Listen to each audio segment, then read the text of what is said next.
Hey, this is Todd, Red River Tactical and Outdoors. Today we're going to do the long-awaited review on the CZP10C. This video, I did an opening, unboxing on this gun when I first got it, and that's been a few months ago. And now I'm going to do I usually do a 1,000 round review on a gun. This one's even longer than that. This one's right at a little over 2,000 rounds. So we're going to do that and talk about this gun. The first thing I'm going to do a little back history on this gun, because you can see that it's not 100% factory. When I bought this gun, it come with a threaded barrel, as you can see here. The threaded barrel, and it came with two 17 round magazines, as you can see. It was the only gun at the store when I went to buy this gun. They didn't have one with a regular barrel in it. I don't care for a threaded barrel pistol unless you're going to build like a race gun and put a comp on it. I don't care to suppress a handgun, and I don't like carrying a handgun with a threaded barrel because that's sticking out at the end of the gun. It's not comfortable to carry. So the first thing I did is I called CZ and just wanted to get a factory barrel for the P10C, and unfortunately they don't sell them, or they didn't sell them at the time. So what I did is I went with the primary machine match grade barrel just to flush it up at the end. And I've got about a little over 1,000 rounds in this primary machine match grade barrel. I'll be doing a video on that here shortly, so be watching for that. In this video, you're going to see a lot of comparison with the Glock 19. The reason why that is if I look at it as if you want to be the best, you got to beat the best, right? So Glock 19 hands down has been the best concealed carry handgun, striker fired handgun for some time now. I'm a striker fired guy, so I've shot just about all the striker fired guns out there and probably owned them at one point or another. My top three would be the Glock 19, the CZP10C, and the Smith & Wesson M&P. All three of those guns, they shoot fine and they're very reliable. And the Glock and the Smith & Wesson's got a track history behind them. I've shot other guns. The SIG P320 is probably the worst striker fired gun that I've ever shot, so I'm not a fan of that one. And all the rest of them kind of fall in the category in the middle as far as reliability, shootability, and all that. So. And I know that you're going to say, what about this, what about that? I'm not saying that there's not other good guns out there. I'm just giving you my opinion of what I shoot, how I shoot, and what I've had experience with. All right, so enough of that. Let's get back to this CZP10C. So this gun, when I first got it, like I said, it come with the threaded barrel, and it come with suppressor height night sights. There's nothing wrong. The threaded barrel was very accurate. The suppressor height night sights, they were 3-dot variety. They were fine. I don't like a 3-dot sight system on a handgun. It's just too many dots there. So the first thing I did was I went with the Frank Proctor Y-notch sights. You can see that there. That's got the green tritium front on it right now.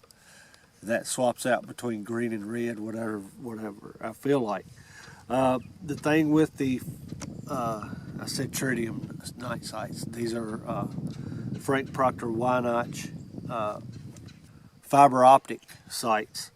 The reason that I don't go in night sights now is because 90% of the time this gun has a light on it. It has a Streamlight TLR7 on it most of the time, and the fiber optic does much better at night when you got a flashlight behind it. A lot of times the flashlight will wash out a tritium night sight, so I like the fiber optics at night with a light, and during the day they're really bright. Also, the fiber optic has a small dot, which I extremely love, because the smaller the dot on the front sight is, the more accurate you're going to be with the handgun, and especially when you go back at distances. Large front sights give you a lot of variation and cover up the target so you can't see it at distance. So that's why I went the fiber optic Frank Proctor Why Not sights on it. Other than that, this gun is straight from the factory, nothing else done to it. As you can see with my Glock 19, I do a lot of stuff to it. First thing I do with the Glock is change out the trigger. On the CZP10C, there's no need to change out this trigger. I'll drop this mag and show you the trigger on it. Maybe you can see it better like this. It's got take up, which is no big deal with the take up. Then it hits that wall right there. It breaks real clean. And then the reset is right there. So the reset's good, trigger's good, straight from the factory. No need to change that trigger. They do make aftermarket triggers for them. I've been looking at them. If you just got money that you want to spend and don't need, about $65 will get you an aftermarket trigger kit in the CZP10C. It's a flat trigger with a different poundage of striker springs that reduce the pull. But again, the factory trigger's fine. Going down the gun, the second thing you'll notice I do to my Glocks is I stipple the frame of the Glocks. There's no need to stipple this CZP10C at all. It has very aggressive checkering on the sides, the back strap, and the front strap. I don't really need stippling right in this area of the gun. You can see on the Glocks I don't stipple this area, but you do need checkering or stippling up here to where your support hand thumb rests, and your support hand thumb is going to drive that gun and control recoil. That's the job of your support hand thumb. So it's got checkering there. It's pretty aggressive. It's aggressive enough that you don't have to stipple it. So that covers the stippling and the trigger on this CZP10C. Now let's look at the slide stop, slide release levers, and they are ambidextrous on both sides of the CZP10C. A problem I have with the Glock, the way I grip the gun, I get high up on that frame where I can drive it, and a lot of times the thumb part back here on my hand will ride that slide stop and not cause it to lock open on the last round. The CZP10C slide stop slash release is larger than a Glock, but if you'll notice, it's kind of recessed into the frame of the gun, so it doesn't stick out and it's not pronounced largely on that, which really benefits me, because 90% of the time it will lock open on that last round with my grip. So there's nothing that needs to be changed there, and that thing works fine. Going down the gun, you got the takedown levers. The takedown levers, is compared to a Glock, are extended a little bit, so it's a lot easier to take this thing apart than a factory Glock is. Another thing that I do on my Glocks is I'll cut this trigger guard out to where the gun will sit further down into the hand. There's no need to do that on the CZ either, because it's already cut out some there, and this thing rides super low in the hand, as you can see. So that's great. The slide, as far as the slide goes, it has real aggressive front and rear cock insertions. So for the people that want to do the press checks, very easy to do with the front cock insertions. Also, people that's going to get this thing milled out or buy the new CZ with that's milled out for the RMR, very easy to cock the gun if you wanted to with the front instead of the rear cock insertions. So no issue there. And that will bring us to the magazine release. The magazine release is ambidextrous on both sides, as you can see. People have complained that with a full magazine that it's hard to release the magazine with the release. it is a little stiff when you first get it, but I've had no problems doing that from the right or the left side, so that's not been an issue. One thing that people have complained about, and it is a valid complaint a little bit, is dropping the slide with the slide stop lever. It's almost impossible to do.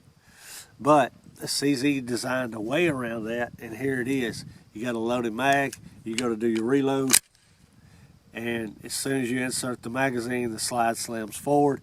That is a design, it is not a malfunction, and yes, it picks up around every time. So nothing bad about that at all. I love that about the CZ, and that works almost 99% of the time. If you do get it in there and it don't, that was even an easy one.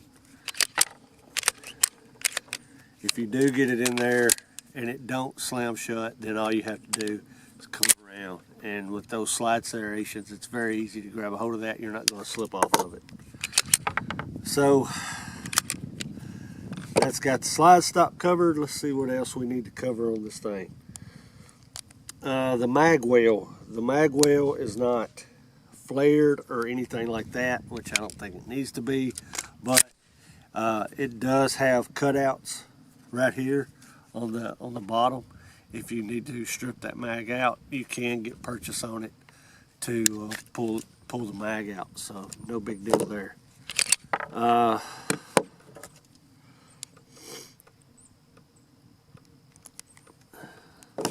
See if there's anything else we need to cover before we take this thing apart. It does have a 1913 Picatinny rail, so it accepts all the lights that you want to put on there.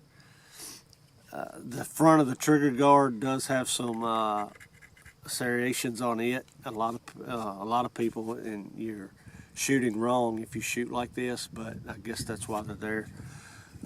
You're supposed to go up under the trigger guard, not around the front of it. So that'll help you if you're shooting low, by the way. It does have a good beaver tail. It's a very pronounced beaver tail where you can really get your hand deep into the gun. You can see compared to the Glock that it's a lot larger right here to get into the gun than per se the Glock is. So I like that about it. I like the Glock's a lot thicker around here, and it just feels better in the hand. It does come with small, medium, and large back straps. It come with the small on it, and that's what I left on it because that's what feels the best in my hand. Let's see. And I think that's going to be about it as far as the outside of the gun goes. What we'll do is we'll break these down and look on the inside for a minute.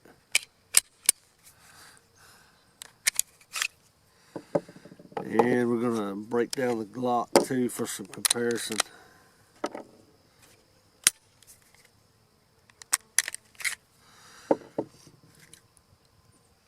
So let's start with the frames. The frame of the CZP10C is a lot beefier than what the Glock 19 is. I also got some pictures that I took for some size comparisons between these two, so I'll put them up later. The rails, the front rails and the rear rails, the front rails are about the same on the Glock as they are the CZP10C. The rear rails are a little bit beefier and longer on the P10C. The ejector is a lot thicker, a lot more beefy on the CZ than it is the Glock. And of course, this is a Gen 3. The Gen 5 Glocks have about the same kind of, well, they don't have the same kind of takedown lever. The takedown lever on the CZ is a lot more beefier than even the Gen 5 Glocks. So, and it's made into the trigger bar, so the trigger bar is not separate from the slide stop. It does come apart, but it's kind of made in there with the spring. And other than that, I would say the frames are not a whole lot of difference. If we look in the slides, take the barrels out. because, like I said, this is an aftermarket barrel for the CZ, so we won't compare that. But comparing the slides together, there's not a lot of difference in the slides.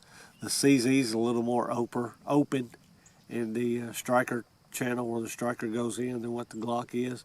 But I've run this thing very, very dirty and hadn't had any issues with that. So that's not anything you need to worry about. The barrels, and this is the factory barrel from CZ and factory barrel from the Glock. And looking at these things, man, it's a night and day difference in them. The Glock barrel looks like a little pencil compared to the CZ. The locking lugs are extremely beefier on the CZ, and as far as where the bullet chambers, the CZ is extremely more beefier. This CZ looks like it could eat plus P ammo for the entire life of the gun and not hurt it.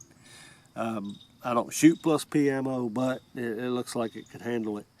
And also, it's hard to see with the threaded barrel, but I want to take this off. But the barrel on the CZ is a lot thicker than the barrel on the Glock. Again, this is threaded, so a lot of the material's been cut back on it, but it's a lot thicker than what the Glock barrel is. And one thing that I believe makes the CZ a lot more accurate than the Glock, for me, or for anybody for that matter, is the tolerance in when you put the barrel in. If you don't get that barrel perfectly in there, it's going to be hard to get in. But once that barrel's locked up, it's hardly any play, hardly any movement in there. It locks up very tight to the slide. And like I said, I think that has a lot to do with the accuracy. Then with the primary machine match barrel, same thing. It locks very tight. With the Glock barrel, it's tight, but it's got a little, you can feel a little more play in where the barrel locks up at. So I think CZ did a great job with that, with the barrel, lock and block and all that stuff. The only problem that I've had out of this CZ at all is with the recoil spring. And I've owned two CZP10Cs. I did end up selling one because I'm going to buy the CZP10S pretty soon. But this recoil spring, if you can see that it has a screw in the end of it, and on both of the CZs I've owned, that screw is backed out when shooting it. And it's easy to tell because when it backs out, you will see that the guide rod spring will stick out of the front of the slide, and it will it just looks weird. So if you ever see that in your gun, you can see how that almost sets flush. If it starts sticking out a lot, you'll know that that screw needs to be tightened up. And what I did to fix the problem is I just took that spring, took that screw out, put some blue Loctite on it, and tightened that screw back down. And I hadn't had it walk out anymore after that. So that might be something that you want to look at. Now let's talk about the price comparisons between the CZ and the Glock. A lot of people are going for that CZ because it's $100 cheaper than what the Glock is. But if you train and shoot a lot like we do out here, it's not going to save you that much money, and here's why.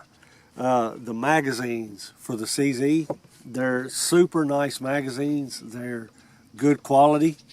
I've never had any of them to fail, but they're about twice what a Glock magazine costs. You're going to spend $30 to $40 on a CZ mag, where you get Glock mags all day long for 20 bucks. So once you start buying some magazines, you buy a couple extra mags after you buy the gun, you've got the same price in the CZ as you do the Glock. So really no money savings there to talk about. The other thing, and I don't have a Glock holster out here, but the number one selling point on the CZ when it come out was that these will fit in Glock holsters. They don't. So don't think that you're not going to have to buy holsters, because when you buy the CZ, you are going to have to get holsters for it. Some of the cheaper quality holsters out there that the CZ will, you can stuff them in there, but it don't feel right, and you know it don't feel right. So don't waste your time. Go ahead and buy a holster for the CZ. The other thing, the downside to where Glock beats the CZ, and it's probably going to always be this way, is the aftermarket line. Anything you want to buy for the Glock aftermarket is out there. You can build one from ground up with aftermarket products. The CZ's not there yet.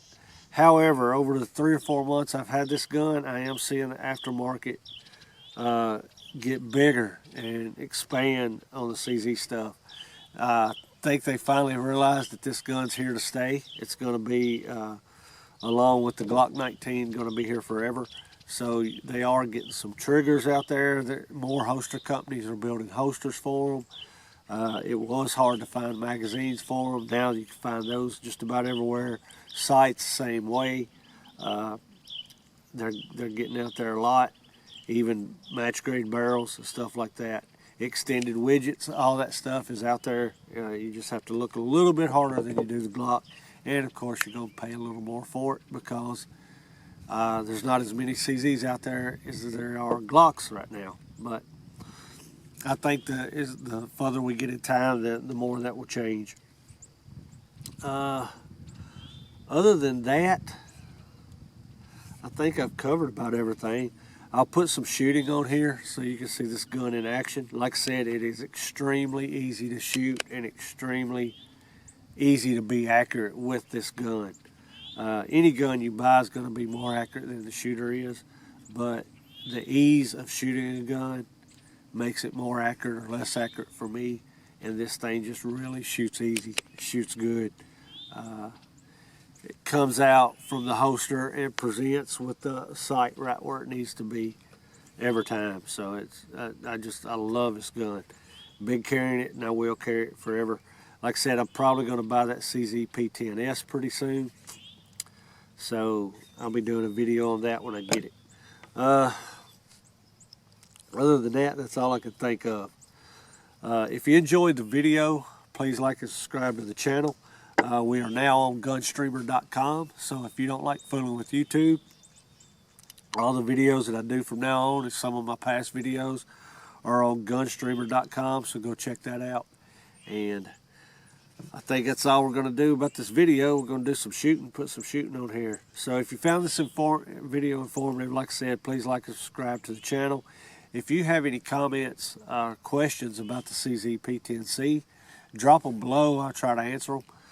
If you have any experience with these guns that I didn't put out there, please drop that below too. And this is Todd, Red River Tactical and Outdoors, reminding you to be safe and always be ready.